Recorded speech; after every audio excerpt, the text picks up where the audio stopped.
kung sino pa raw ang nandito sa Pilipinas at nagtatrabaho, siya pa raw ang bumaba ang rating. Ang pinapatungkulan po ni Claire Castro, mga kababayan, ay si PBBM at ang kanyang pinapatamaan ay si VP Inday Sara Duterte na nagpunta daw sa the Netherlands, mga kababayan. Samantala si PBBM, siya pa daw ang bumaba ang rating na nandito sa Pilipinas at nagtatrabaho. At nanindigan, ito si Castro, mga kababayan, na questionable etong mga respondents sa survey dahil baka hindi raw sila nabigyan ng ayuda. Panoorin niyo po, ha. Kung sino pa yun nasa Pilipinas, kung sino pa yun nasa bansa na nagtatrabaho. Nagtatrabaho? Anong tinatrabaho? Yan ang katanungan. Nagustuhan ba yan ng taong bayan? Yung pa yung bumababa yung rating. Ulol! Hindi nila matanggap, mga kababayan, na mababa na talaga ang rating ni BBM.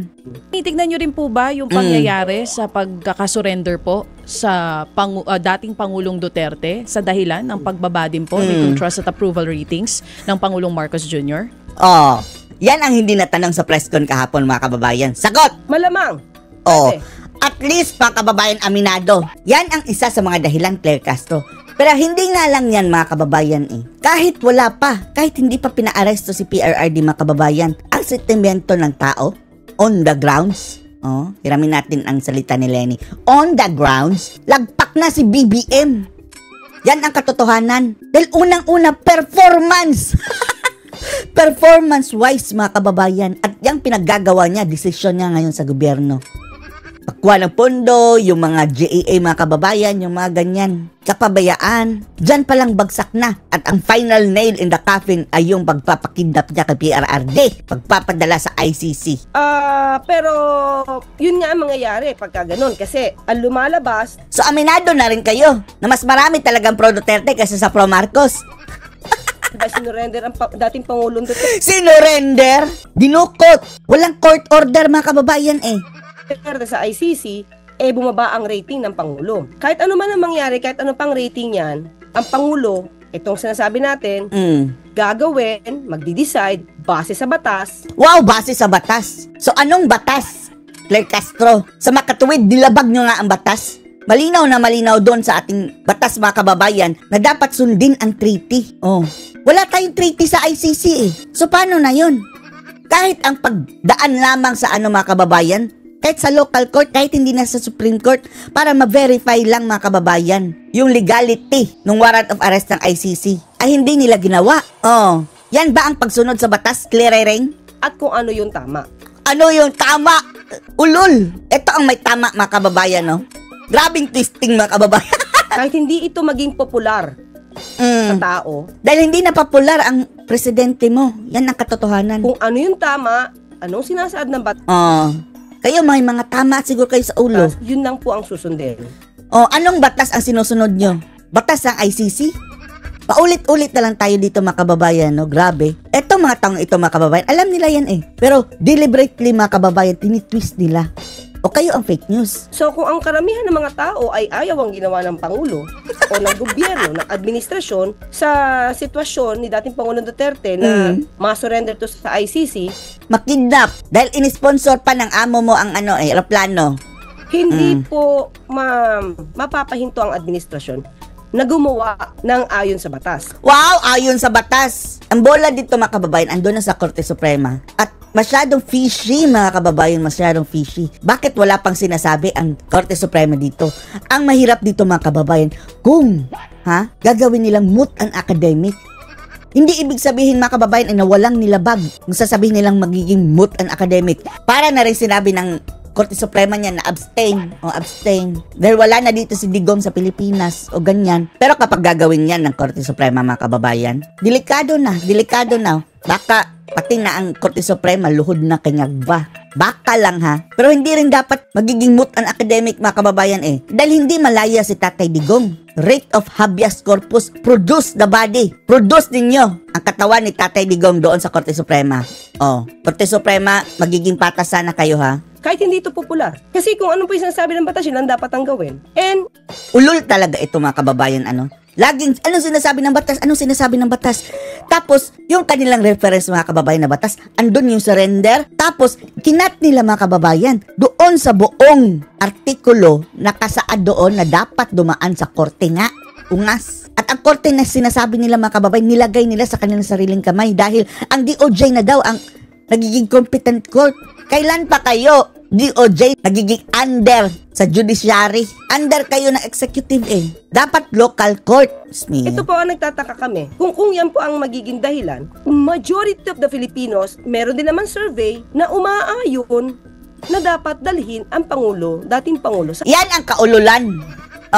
Yan ang kaululan na survey. Kapag dyan, maniniwala ka, tapos kapag hindi pabor sa iyo, sasabihin mong fake. ICC. Kung yan po hindi, medyo conflict po talaga eh. Magiging conflict po yung mga ginagawang survey. Sino ang napasurvey? Kaya nga minsan sabi natin, kung iilan lamang po ang natatanong dito, let's say 2,400 sa Pulse Asia, masasabi natin hindi ito nagre-reflect. No? Hindi Likewise, doon sinabi mong na maraming gustong magpapadala si Digong sa ICC. Siya nagre-reflect ng sentiments of more than the majority or more than 100 million Filipino people. Sipunin din ito mga kababayan, baradong ilong So, yun lang po. Pero still, hindi namin isasawalang bahala kung ano yung sinasabi ng survey. Kasi guide ito eh. Guide din pa rin po ito. So guide nyo, pero hindi isasawalang bahala. Yun pong survey. Tanggapin nyo na lang. Dun po sa hindi pa natatalakay ngayon, yung impeachment ni VP Sara Duterte. Eto na mga kababayan, binira na si Sara. Bakit daw si BBM ang mababa na siya daw ang dito sa ating bansa? Sa Senado. Samantalang ilan, andun sa the Netherlands. Dapat hindi mag-reflect yan sa Pangulo. Kasi hindi naman po niya yung desisyon eh. Kung ang pagbaba ng rating ni BBM mga kababayan, nagagawan rin ni BBM. Hindi man po tumatakbo yung impeachment trial ngayon, hindi naman po kasi desisyon niya ng Pangulo. Pero, sino ang nasa likod ng impeachment mga kababayan? Sama-sama silang babangag muli eh. Huwag niyong sabihin mo lang kinalaman dyan si Ngagba. So, dapat hindi sa kanya mag-reflect yun. On the people na naghihintay po ng accountability. Kawawa! 25% versus 61 mga kababayan. Kumbaga, hindi lang nga yung Pangulong Marcos Jr. ang bumaba ang approval at trust ratings, pero lahat ng mga kabangagan. Escudero, as well as House Speaker Martin Romualdez, mga ngagnag na grupo mga kababayan. Trust and approval ratings. So parang, hindi po ba ito parang refleksyon na in totality, medyo yung dissatisfaction ng mga Pilipino in totality sa reflection yan. Administrasyong Marcos Jr. pababa. Kasi aamin ba yan, Didi Chacha?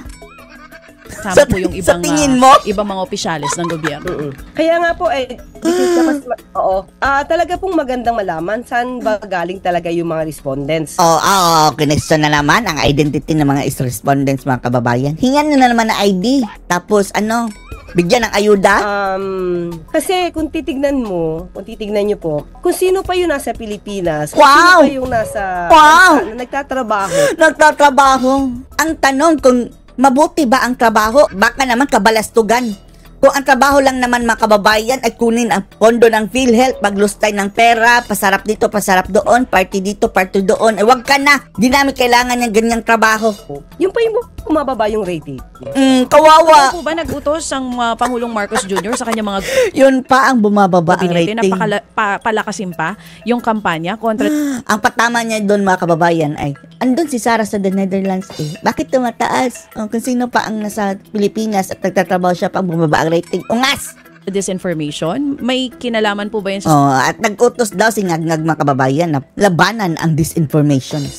Ang daming problema ng bansa, Claire Castro. Kidnapping, pagtaas ng bilihin, paglaganap ng droga, ang dami ng bangag mga kababayan, ang dami ng kriminal, snatcher, hindi na safe. Tuloy-tuloy pa rin ang patayan. Sabi nila mga kababayan na nangyari lang kay Digong na time. Tuloy-tuloy pa rin. Dami binabaril mga kababayan dyan sa lansangan. Yan ang tutukan nyo. Hindi yung sinasabi nyo yung fake news dahil hindi umaayon sa inyo. Anong masasabi nyo dito mga kababayan? Post your comments below.